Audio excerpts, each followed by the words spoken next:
As I led chapel sessions, there will literally be many moments where I will go up on stage and I would sing, "Jesus, I love you, we love you, let's adore the Lord together." And after that, I would actually scold my band in vulgarities for not playing the chords properly. People were saying, "I don't want to go to church because Jaryl is a hypocrite. This guy does not embody Christian values and he's up there on the stage singing. Like, why should I have any reason to actually come to church?" My arrogance was so stinky and really people didn't want to be with me, and I felt like a lot of friends that I had in school really just didn't want to be friends with me. They were calling me out for being arrogant, and it really affected my witness to them. And I was really pissed because I was like, "God, this is how you're supposed to bring me back. You're supposed to give me an emotional experience to come back to you at the altar. God, I'm so mad at you." And it really got worse. On top of self-harming, there were many nights where I ideated suicide, where I sat on my kitchen floor with a knife literally in my chest, and I would actually push that knife deeper and deeper. That's how I felt like if no one was going to accept me and no one was going to make me feel loved, right? This is the extent that I will go to feel any pleasure, feel any pain, feel anything at all.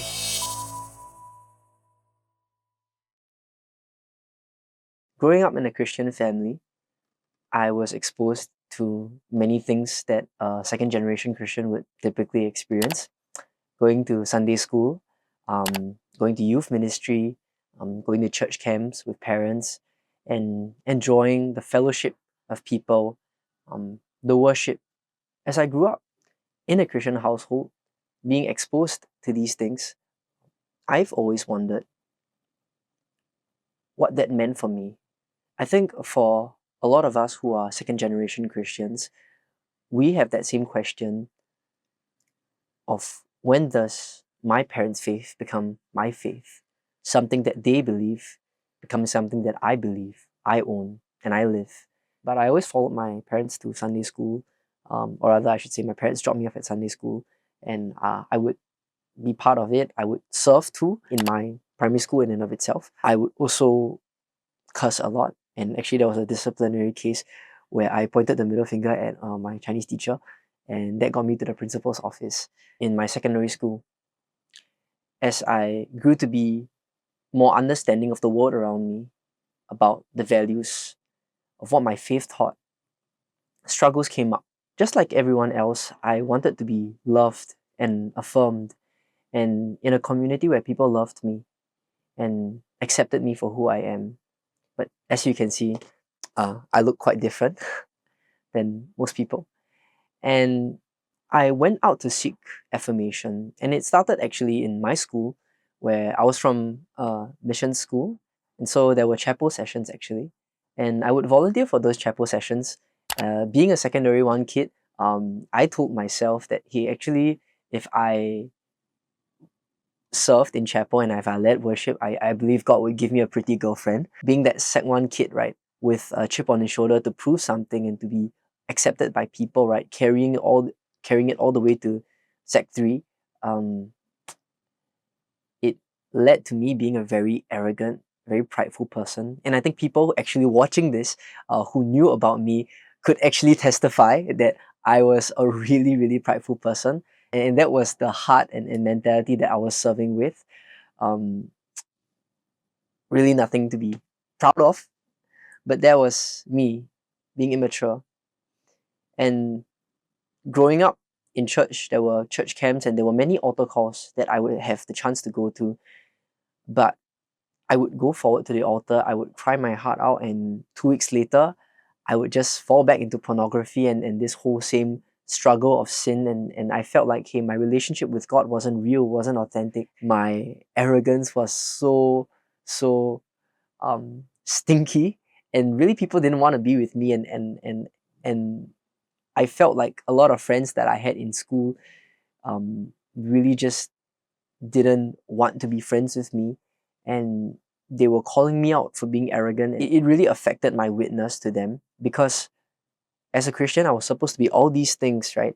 Like I was supposed to be hardworking, humble, loving, and accepting. But I was just this prideful, arrogant person who was singing on stage about Jesus. As I led chapel sessions, there will literally be many moments where I would go up on stage and I would sing, Jesus, I love you, we love you, let's adore the Lord together.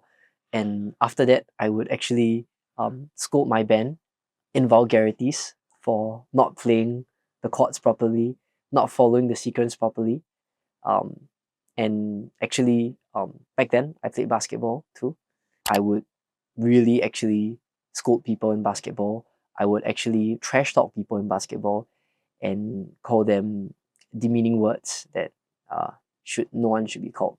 Another thing that I can recount was when I was sharing the gospel with one of my friends, and I was telling this person about Jesus. Um, when they had a reaction of, why should I believe?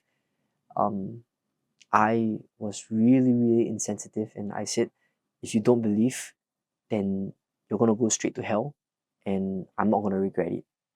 And yeah, as you can imagine, how that pushed people away, and it was really, really, really left a bad taste in people's mouth. So growing up, being of a different skin color than my parents, there was another thing that people would tease me about. That I was adopted, and that did affect me because I was wondering if that was true, um, and all that contributed to my insecurities growing up and the unsureness of who was I and the need to make a name for myself. Um, and later on, I actually did discover in my life um, that I was adopted. Back home, in my family, I think that there were a lot of struggles that my family went through, and there was a lot of discord between me and my dad. And this was the first point that I really felt suicidal. And I've actually tried to harm myself. Um, During that time, when I was in a very low period, because I did not feel loved, I did not feel accepted, um, and I wanted a reality of feeling something, right? I would actually take a 50-cent coin and I would scratch my hand, and I would do it until like the flesh and blood actually came out. But even then, I wouldn't stop because that feeling of harming myself was the only real feeling that I had, and it was my only grip on reality, and I wanted to feel some form of of of belonging. And so I took it out on my hand because I felt like that was the only way that I would actually feel something that um I would actually feel something. And actually that feeling was very addictive to want to harm myself. And actually that's why when I was like at that period, I actually wore a lot of long sleeve shirts to actually hide those scars that I had. And there was like a kind of dent in my chest, right? That happened as a result of that. But I would purposely take a blunt knife so that it wouldn't like like I wouldn't in that sense be dead, but I would harm myself, and that was my only real feeling of anything that was real, anything that was accepting, anything that was even relevant to me. That's how I felt like if no one was going to accept me and no one was going to make me feel loved, right? This is the extent that I will go to feel any pleasure, feel any pain, feel anything at all. And towards the end of the year, um, I was like, okay, my walk with God is in a mess. I have not talked to God. Um, I literally tried to kill myself last night. Coming back from one of these parties, I wanted something to do with this God that my parents would always tell me about. And so all these struggles culminated to when I was Sec 3. And in Sec 3, I was really brought to the end of myself. And I felt the Lord say that He would strip away every form of community I know. And it started with my school, and now um, this moment came in my youth camp. So for those of us who grew up in church, we're all very familiar with this. On day 3, it's the most hyped day. People are the most sad. People are the most emotional. The most amount of people go to the altar. The most amount of decisions get made for Jesus, and everyone goes home, and it's a hype night. People stay up. We know that this is how day 3 of youth camp usually goes. But for me, it was really different. So in the morning, I actually heard something that really triggered me because of something that my dad did, and it was a workshop actually, um, in the morning, and something that was said in the workshop really triggered me because I found out something that my dad did, and I was very suicidal because it it reminded me of the moments where I would harm myself after my relationship with my dad was not the most smooth, and we had an argument. And so actually that morning I wanted to jump off the building, and my youth leader actually caught me, and he stopped me, and he asked me what was going on. And I was like, I really don't know, and I'm lost. Later that day, my then crush, who was in church, I saw that my friend was disturbing her. I tried to be nice, so I just went up to her and I said, like, hey, just ignore him, he's being annoying. And she walked up to me and she looked me in the eyes. I said that and walked past me and never said anything. Now, at this point, I was really mad at God. I was like, what in the world is going on? And the last part, the part that maybe no one expected, was actually um, the sermon was really bad. And I don't mean to say that to um, shame anyone, but very few people went forward to the altar, and I was really pissed because I was like, God, this is how you're supposed to bring me back. You're supposed to give me an emotional experience to come back to you at the altar. And so I was really pissed. I went out of the hall and I was like, God, I'm so mad at you. But I thought to myself, actually, if I don't get my walk with God back together, like, who knows if I'll pull the plug next time. So I went back in the hall, and as I did, I felt the Lord say, Jaryl, give your life to me. And so, in typical Christian bread fashion, I said, God, I gave you this. How much more do you want? No, God, I'm not going to give you anymore. And that's where God spoke to me tenderly, saying, Jaryl, if you haven't given me parts of your life, you really haven't given me all of it. And I was like, shucks, you're right, God. Like, I actually haven't given you my life completely. Like, all this while I was chasing what felt right. I was chasing my own dream for my life, putting me at the center of my life. And where has that led me to? Misery, self harm, depression, and utter desperation. But only in you, God, have I found peace. God, I know that I've been playing games with you at the altar. I've been coming to the altar, and 2 weeks later, just completely abandoning whatever you've done in my life. But God, I really want you in my life. Come and change me. I am desperate. I am broken. I need you. You are the only one worth living for. And so it was there and then that I counted the cost of what it meant to follow Jesus.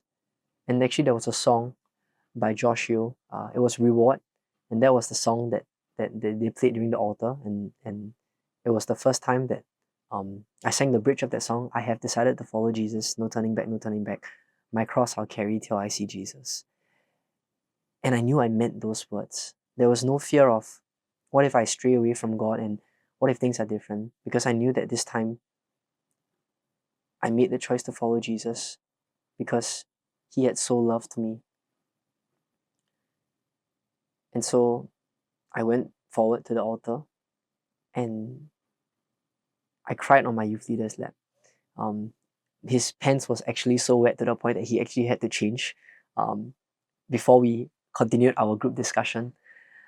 And it felt so different. It felt so new. But I felt free.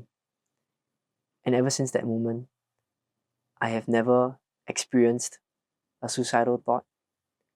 I never experienced wanting to self-harm because I knew my identity. I knew my worth.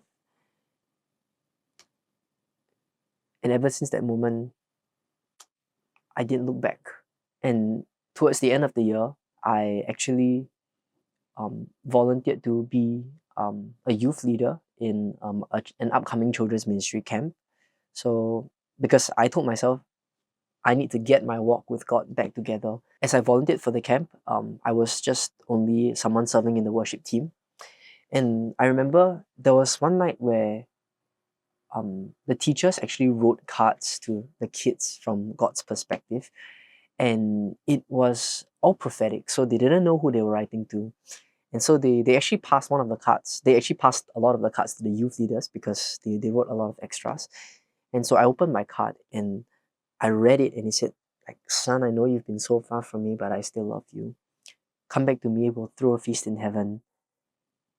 And with tears in my eyes, I was just asking God, really? Like, you still want me after the mess that I'm in? After the mess that I've caused you? Like, back in school, people were saying, I don't want to go to church because Jaryl is a hypocrite. Like, this guy does not embody Christian values and he's up there on a stage singing. Like, why should I have any reason to actually come to church? And I was the reason why so many people were pushed away from God. And for God to say that after the mess that I'm in, after the vices that I've tried, after even trying to unalive myself, that you'd still want me. And the line that really broke me was at the end of that letter, it said, "I love you, Almighty Father."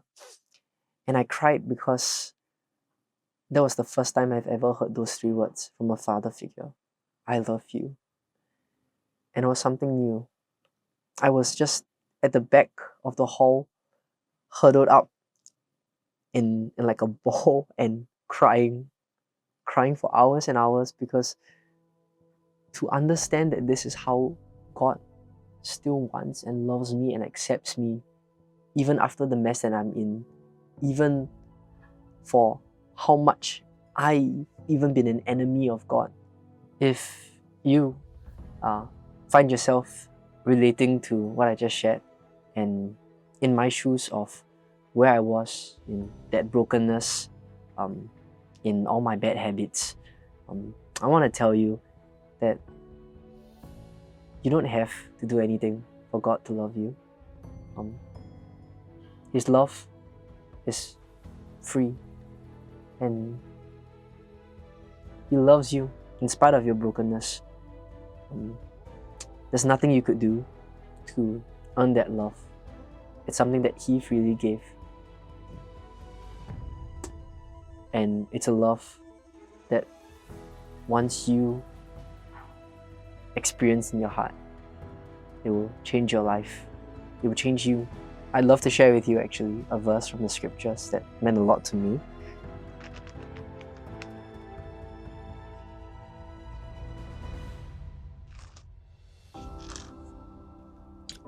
Romans 8, 38 to 39.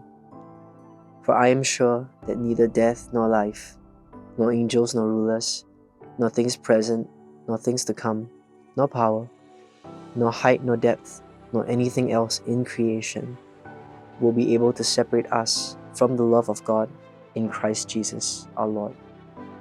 This verse meant a lot to me.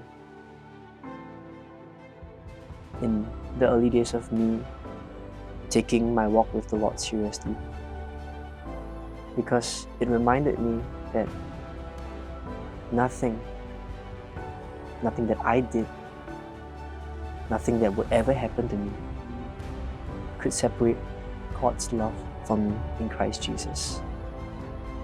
That is a past, present, and future reality.